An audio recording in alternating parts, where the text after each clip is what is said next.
Hello everyone, मैं आदित्य आप सभी लोगों का स्वागत करता हूं अपनी YouTube channel let's go technical में। तो आज आपको बताया जाएगा पेज लेआउट टैब के बारे में। तो पिछली वीडियो में कुछ ऑप्शन के बारे में आपको जानकारी दी गई है और यहाँ पे बचा हुआ है आपका पैराग्राफ ग्रुप और अरेंज ग्रुप। तो आज आपके पैराग्राफ ग्रुप के ऑप्शन के बारे में बताया जाएगा और अरेंज ग्रुप के बारे में। तो यहाँ पे एक ऑप्शन दिया गया है इंडेंट का। आपका इंडेंट का मतलब क्या होता है कि जो भी मेरे डॉक्यूमेंट में पैराग्राफ लिखे रहते हैं उसकी दिशा को निर्धारित करना होता है कि हमारा पैराग्राफ जो है डॉक्यूमेंट में कहाँ से कहाँ तक लिखा जाना चाहिए। तो चलिए सीखते हैं। आपको बता दें कि सबसे पहले ये कि जिस पैराग्राफ की इंडेंट को आप निर्धारित करना चाहते हैं उस पैराग्राफ के अंतर्गत आप कहीं भी क्लिक कर दीजिए, वो पैराग्राफ सिलेक्टेड माना जाता है। अगर आप कई पैराग्राफ का इंडेंट सेट करना चाहते हैं तो उसके लिए आपको सभी पैराग्राफ को एक साथ सेलेक्ट कर लेना है, यानी जितने पैराग्राफ में अप्लाई करना है उतने पैराग्राफ को आप कर लीजिएगा सेलेक्ट करने के बाद यहाँ पे दो इंडेंट दिया गया है, एक दिया है लेफ्ट, एक होता है राइट। तो लेफ्ट से क्या होता है, पैराग्राफ की स्टार्टिंग पॉइंट को निर्धारित कर दिया जाता है और राइट इंडेंट से क्या होता है, पैराग्राफ के एंड पॉइंट को निर्धारित कर दिया जाता है। जैसे कि यहाँ पे दिया गया 0 सेंटीमीटर, अगर इसी पे हम क्लिक करें तो 0.1 सेंटीमीटर ये क्या कर रहा है, आगे की तरफ इंक्रीज हो रहा है, यानी आपका पैराग्राफ जो है उतने पॉइंट पे इंडेंट लेकर चला जा रहा है आगे की तरफ। अब जहां तक चला गया, ये मेरा इंडेंट जो है यहाँ पे आ गया, तो इसके पहले कोई भी चीज नहीं लिखी जा सकती है। अगर आप चाहते हैं बैक करना, यानी पहले जितना था उतना करना, तो आपकी ये जो डाउन एरो दिखा रहा है इस पर आप क्लिक करते जाइएगा, एक एक पॉइंट जो है फिर से ये क्या चलाएगा, बैक आ जाता है। और भी बैक जाना है तो माइनस करते हुए ये चला जाएगा और बैक। तो ये लेफ्ट इंडेंट होता है पैराग्राफ की स्टार्टिंग पॉइंट को निर्धारित करना। सेम यही राइट का होता है, अगर राइट साइड से बढ़ाना है तो आप देख सकते हैं कि राइट साइड का भी इंडेंट निर्धारित होता चला जा रहा है। तो इधर देखिए स्पेस ज़्यादा हो गया। अगर आप चाहते हैं कि इंडेंट और कम कर दिया जाए तो यहाँ से और कम करके जो है और पैराग्राफ की चौड़ाई को बढ़ा सकते हैं। तो ये मिनिमम रखा गया है 0 पे, क्योंकि जो पहले से सेट था वो 0 पे ही रखा गया। ठीक है, तो ये मेरा क्या हो गया, इंडेंट हो गया। अगला ऑप्शन यहाँ पे दिया गया है स्पेसिंग का। अब स्पेसिंग दो ऑप्शन दे दिया गया, एक बिफोर का एक आफ्टर का। किसका, पैराग्राफ का। तो पैराग्राफ के पहले देखिए सिलेक्शन है तो यहाँ पे कोई स्पेस नहीं दिख रहा है, लेकिन पैराग्राफ के पहले अगर हम स्पेस बढ़ाएंगे यानी स्पेस दे रहे हैं तो देखिए इतना एरिया ऊपर से सिलेक्ट हो चुका है, यानी क्या है, ये पैराग्राफ के पहले स्पेस दिया गया है। यहाँ से भी पता चल सकता है कि इतनी दूरी तक जो है क्या है, स्पेस है। तो आप पैराग्राफ के पहले स्पेस बढ़ाना चाहते हैं बढ़ा सकते हैं। अब देखिए ये कम हो चुका है, यानी खत्म हो चुका है। ये जो स्पेस बचा हुआ है दोनों पैराग्राफ के बीच में, ये क्या है, आफ्टर का है। अगर इसको बढ़ाएंगे, इस पे क्लिक करते जाएंगे तो आपका पैराग्राफ क्या हो रहा है, आपके पैराग्राफ के बाद का स्पेस बढ़ता जा रहा है, ना कि पहले का। अगर हम डाउन वाले क्लिक करेंगे तो पैराग्राफ के पहले जो बाद स्पेस था वो खत्म हो चुका है। तो ये ऑटो पे रहता है, यानी ऑटोमेटिक जितना स्पेस लेने लायक रहता है उसको एक्सेप्ट कर लेता है। ठीक है, आगे बढ़ते हैं। तो आगे बढ़ेंगे तो ये अरेंज ऑप्शन है। तो अरेंज ऑप्शन का कोई भी ऑप्शन हाईलाइट नहीं है, क्योंकि अरेंज किस पे किया जा सकता है, जो आपके डॉक्यूमेंट के अंतर्गत कोई ऑब्जेक्ट के तौर पे फोटो या कोई भी शेप्स आपने बनाया, कोई टेबल बनाया, वो चीज़ इसमें सीन होता है। तो आपको आ जाना है इंसर्ट टैब में और यहाँ पे एक हमने बना लिया शेप्स, तो कोई भी शेप्स ले लीजिए। एक शेप्स मैंने यहाँ पे बना दिया, एक और शेप्स हम इंसर्ट करना चाहते हैं तो यहाँ से कोई और शेप्स ले लिए, तो यहाँ पे हमने दो शेप्स बना दिया।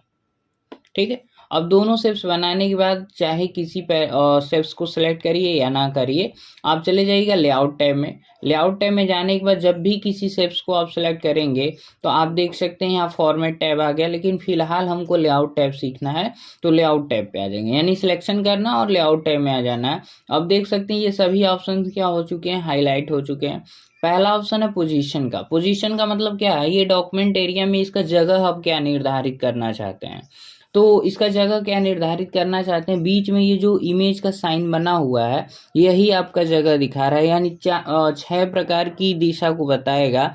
एक लेफ्ट बताएगा, एक सेंटर बताएगा, एक राइट बताएगा, एक टॉप बताएगा, एक मिडल बताएगा, एक बॉटम बताएगा। तो जो भी आपकी ज़रूरत के अनुसार जो आपके लिए सूटेबल हो उसको आप यूज़ कर लीजिएगा। एग्जाम्पल के तौर पे हमने जो है पोजीशन इन टॉप लेफ्ट कर दिया, तो ये देखिए टॉप पे लेफ्ट साइड आपका जो है ये इसका जगह निर्धारित हो चुका है। अगला ऑप्शन होता है रैप टेक्स्ट, यानी टेक्स्ट के साथ इसको रैप करता है। तो जो भी आप चूज करेंगे, जैसे इन लाइन विद टेक्स्ट, तो इन लाइन विद टेक्स्ट करेंगे तो पहली लाइन के साथ ये चीज आएगा। स्क्वायर करेंगे तो ये रोटेट होगा चारों की तरफ। टाइट कर दीजिए, थोड़ा सा पास हो जाता है। टेक्स्ट थ्रू करेंगे तो भी रोटेट होता है। टॉप एंड बटन, तो टॉप करेंगे तो ये सबसे टॉप पे या तो रहेगा, सबसे नीचे रहेगा। बिहाइंड टेक्स्ट करेंगे, टेक्स्ट के पीछे चला जाता है। इन फ्रंट ऑफ टेक्स्ट करेंगे, टेक्स्ट के ऊपर आ जाएगा। एडिट पॉइंट, तो शेप्स के पॉइंट को एडिट कर सकते हैं। बाकी मूव विथ टेक्स्ट, तो टेक्स्ट के साथ ही ये चीज मूव हो जाता है। फिक्स पोजीशन ऑन क्या है पेज, अगर इस पे क्लिक कर दिए तो ये चीज वहीं फिक्स हो जाएगा, ये मूव नहीं करेगा। ठीक है, तो ये चीज ऑप्शन था रैप टेक्स्ट का। एक ऑप्शन दिया गया ब्रिंग फॉरवर्ड और बैकवर्ड का, जैसे दूसरा शेप्स हम मूव करके इसके ऊपर लेकर आ गए, थोड़ा डाउन भी कर देते हैं। मान लीजिए ये हो गया। अगर मान लीजिए ऊपर वाला शेप्स हमने सेलेक्ट कर लिया, हम चाहते हैं कि ऊपर वाला शेप्स क्या है पीछे चला जाए, तो आप सेंड बैकवर्ड पे क्लिक कर दीजिएगा। देखिए वो वाला शेप्स क्या हो चुका है, पीछे चला गया। अगर मान लीजिए ये पीछे वाला शेप्स हमारा सिलेक्टेड है, इसको हमने कर लिया सिलेक्ट, और सेलेक्ट करने के बाद ये चाहते हैं हम ऊपर आ जाए, तो आप क्या कर लीजिएगा, ब्रिंग फॉरवर्ड कर लीजिएगा, तो ये आपका क्या हो जाता है, ऊपर आ जाता है। तो इस तरीके से सेंड बैकवर्ड और फॉरवर्ड किया जा सकता है।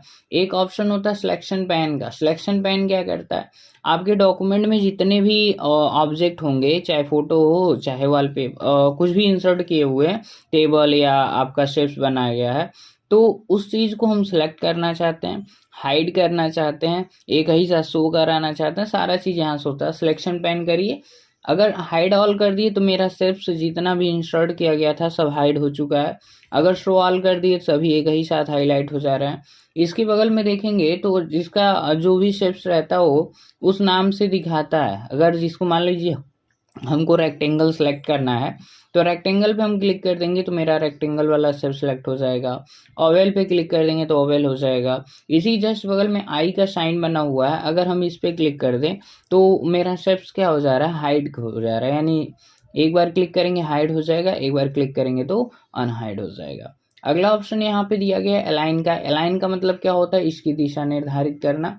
तो या तो आप इसका यूज कर लीजिए पोजीशन का, या तो अलाइन करिए। अलाइन का मतलब क्या है, जिस लाइन में ये रहता है वहीं से अलाइनमेंट इसका कर देता है उसको। एक पर्टिकुलर जैसे left right centre top middle लिया है ना, अगर लेफ्ट सेंटर कर देंगे देखिए उसी लाइन में एकदम बीच में आ जाएगा।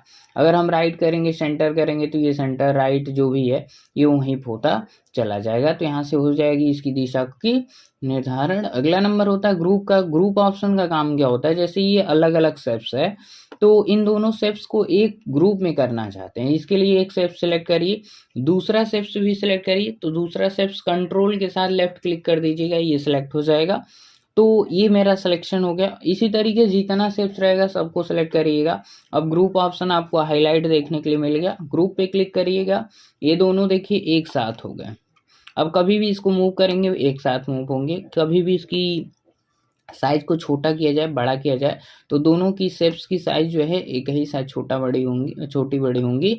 अगला चीज एक पे क्लिक करेंगे, जैसे मान लीजिए इस पे क्लिक किए, अब इसकी एरिया हम मान लीजिए निर्धारित कर रहे हैं, इसको और पास कर दिए, इसके बीच में कर दिए, तो ऐसे भी कर सकते हैं। बट कहीं फिर क्लिक किए, फिर जब क्लिक करके इसको मूव करेंगे देखिए दोनों एक ही साथ मूव होंगे। तो ये तरीका था क्या, शेप्स को एक ही साथ सेलेक्ट करने का। दूसरा क्या है, आप क्या करिएगा,